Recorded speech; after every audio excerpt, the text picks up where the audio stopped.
আন্তর্জাতিক সংবাদে আপনাকে স্বাগতম। জানিয়ে দিব বিশ্বের আলোচিত কিছু গুরুত্বপূর্ণ আন্তর্জাতিক সংবাদ। হামাসকে সন্ত্রাসী আখ্যা দেওয়ায় এবার ইসরায়েলিদের উপরে নিষেধাজ্ঞা আরোপ করতে চলেছে নিউজিল্যান্ড। চারদিক থেকে এবার একঘরে হতে শুরু করেছে ইহুদিবাদী দেশটি।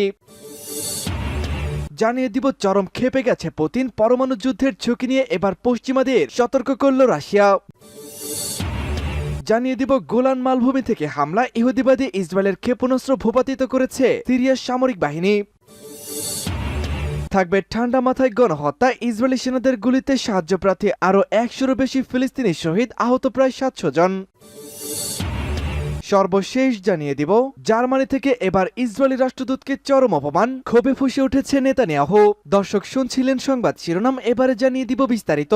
তার আগে আমাদের ভিডিওটিতে একটি লাইক দিন এবং চ্যানেলটি সাবস্ক্রাইব করে পরবর্তী আপডেট সংবাদটি সবার আগে পেতে আমাদের সাথেই থাকুন। হামাসকে সন্ত্রাসী আখ্যা, ইসরায়েলিদের উপরে এবার নিষেধাজ্ঞা আরোপ করতে চলেছে নিউজিল্যান্ড। ইসরায়েলের কিছু উগ্রপন্থী ব্যক্তিকে এবার নিষেধাজ্ঞা দিচ্ছে নিউজিল্যান্ড। ইতিমধ্যে অনেক পশ্চিমা দেশ হামাসকে সন্ত্রাসী সংগঠন হিসাবে তালিকাভুক্ত করা থেকে বাদ দিয়েছে। সেই তালিকায় এবার নতুন করে নাম লেখাচ্ছে নিউজিল্যান্ড। হামাসের রাজনৈতিক ও সামরিক শাখা আলাদা নয়, বরং একই। গত বছর ৭ অক্টোবর ইসরায়েলের চালানো সশস্ত্র হামলার মাধ্যমে বিশ্ববাসীর কাছে হামাসের দাবিটি পুরোপুরি পরিষ্কার হয়ে গেছে। ২০২৩ সালের অক্টোবরে হামাসের সশস্ত্র হামলা ছিল ফিলিস্তিনের পক্ষে স্বাধীনতার প্রথম প্রতিবাদ। এটা ইতিমধ্যে নিউজিল্যান্ডের প্রধানমন্ত্রী ক্রিস্টোফার লুরিকসন এক বিবৃতিতে জানিয়েছেন। তবে হামাসের উপরে আসা ওই নিষেধাজ্ঞার সাথে ফিলিস্তিনের সাধারণ মানুষের কোনো প্রকার সম্পর্ক নেই এবং নিউজিল্যান্ড গাজায় তাদের ত্রাণ কার্যক্রম চালিয়ে যেতে প্রতিশ্রুতিবদ্ধ। ২০১০ সাল থেকে হামাসের সামরিক শাখাকে সন্ত্রাসী তালিকাভুক্ত করেছিল নিউজিল্যান্ড। তবে পুরো হামাসকে এই নিষেধাজ্ঞার আওতায় আনলেও এবারই প্রথম তাদেরকে সশস্ত্র গোষ্ঠী হিসাবে স্বীকৃতি দিয়েছে নিউজিল্যান্ড।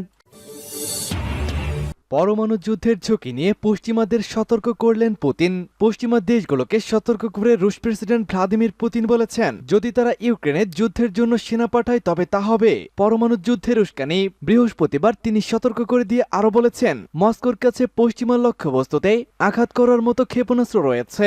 ১৯৬২ সালে কিউবান মিসাইল ক্রাইসিসের পর ইউক্রেন যুদ্ধের কারণে পশ্চিমার সঙ্গে মস্কোর সম্পর্কের সবচেয়ে খারাপ সময় পার করছে। পুতিন এর আগে ন্যাটো ও রাশিয়ার মধ্যেই সরাসরি সংঘর্ষের ঝুঁকির কথা বলেছিলেন। তবে বৃহস্পতিবার পরমাণু সতর্ক ছিল তার সবচেয়ে স্পষ্ট বার্তা। আইন প্রণেতাদের ও দেশের অন্যান্য অভিজাতদের উদ্দেশ্যে পুতিন বলেন, পশ্চিমারা রাশিয়াকে দুর্বল করতে উঠে পড়ে লেগেছে। রাশিয়ার অভ্যন্তরীণ বিষয়ে পশ্চিমা নেতাদের হস্তক্ষেপ যে কতটা ভয়ঙ্কর হতে পারে সে বিষয়ে হুঁশিয়ারি দিয়েছে পুতিন। সম্প্রতি ফরাসি প্রেসিডেন্ট ইমানুয়েল ম্যাক্রো ইউক্রেন যুদ্ধে সেনা পাঠানোর বিষয়ে যে মন্তব্যটি করেছেন সেই প্রেক্ষিতে পরমাণু যুদ্ধের সতর্কতা দিয়েছে প্রেসিডেন্ট ভ্লাদিমির পুতিন।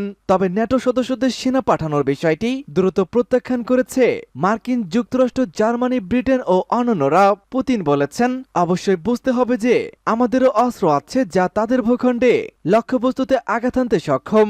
এসব সত্যি পারমাণবিক অস্ত্রের ব্যবহারও সভ্যতা ধ্বংসের পাশাপাশি সংঘর্ষের ঝুঁকি বাড়ায়। ইহুদিবাদী ইসরায়েলের ক্ষেপণাস্ত্র ভূপাতিত করল সিরিয়ার সামরিক বাহিনী। ইহুদিবাদী ইসরায়েল আবারও সিরিয়ার রাজধানী দামেস্কের উপকণ্ঠে ক্ষেপণাস্ত্র হামলা চালিয়েছে।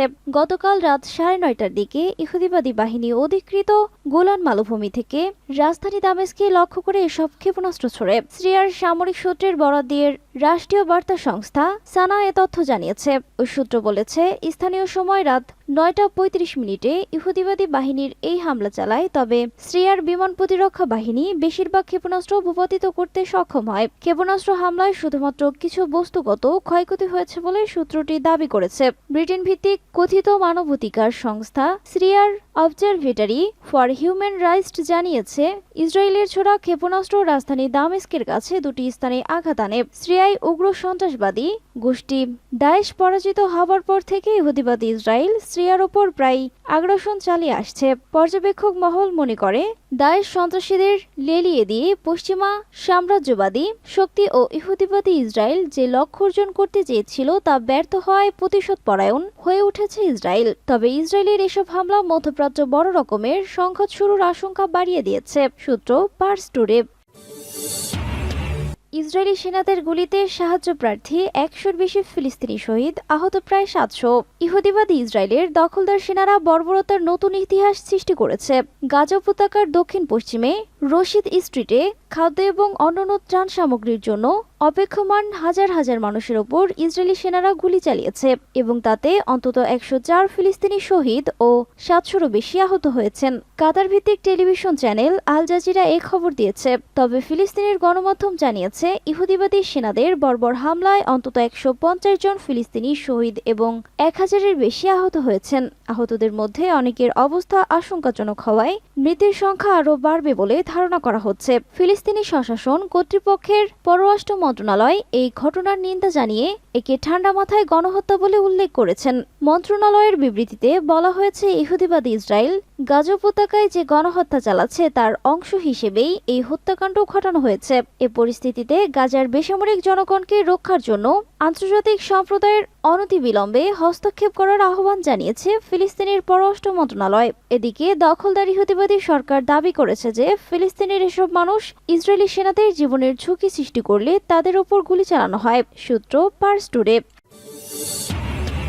জার্মানিতে ইসরায়েলি রাষ্ট্রদূতকে হয়রানির অভিযোগ। জার্মানির রাজধানী বার্লিনে ফিলিস্তিনিপন্থী একদল ব্যক্তি দেশটিকে নিযুক্ত ইসরায়েলি রাষ্ট্রদূত রন প্রসরকে হয়রানি করেছেন বলে অভিযোগ উঠেছে। গাজা সংঘাতের রক্ত প্রসরের হাতে লেগে আছে বলে চিৎকার করেন তারা। বুধবার পুলিশের এক মুখপাত্র জানান তারা ঘটনার তদন্ত করেছেন, তবে ঘটনার খুব বেশি বিস্তারিত জানাননি তারা। স্থানীয় পত্রিকাগুলোর খবরে জানা গেছে প্রসরের একটি ব্যক্তিগত সাক্ষাতের সময় একদল ব্যক্তি তাকে বাধা দেন। সামাজিক যোগাযোগ মাধ্যম এক্সে প্রকাশিত ভিডিওতে দেখা যায় ফিলিস্তিনিপন্থী এই আন্দোলনকারীরা প্রসরের উদ্দেশ্যে চিৎকার করছে। প্রসরের সঙ্গে এ সময় একাধিক দেহরক্ষী ছিলেন। তারা বিক্ষোভকারীদের প্রসরের কাছে আসতে দেননি। প্রসরের হাতে গাজার রক্ত লেগে আছে বলে অভিযোগ করেন তারা। সেখানে বলতে শোনা যায়, লুকাতে পারবেন না রস প্রসর, আমরা আপনাকে গণহত্যার অভিযোগে অভিযুক্ত করছি। বার্লিন মেয়র গাই ভেগনার ঘটনার নিন্দা জানিয়েছেন। রাষ্ট্রদূত অক্ষত ছিলেন বলে তিনি স্বস্তি প্রকাশ করেন। ইসরায়েলের লোকজনকে এভাবে ব্যক্তিগতভাবে হয়রানি ও হুমকি দেয়া কোনোভাবেই গ্রহণযোগ্য নয় বলেন ভেগনার। তিনি যোগ করেন, বার্লিন কোনো রকমের বিদ্বেষ ও উস্কানি মেনে নেবে না এবং এখানকার সমাজ, বিদ্যাপীঠ বা কোথাও ইহুদি বিদ্বেষের ঘটনা ঘটলে তার বিরুদ্ধে ব্যবস্থা নেওয়া হবে।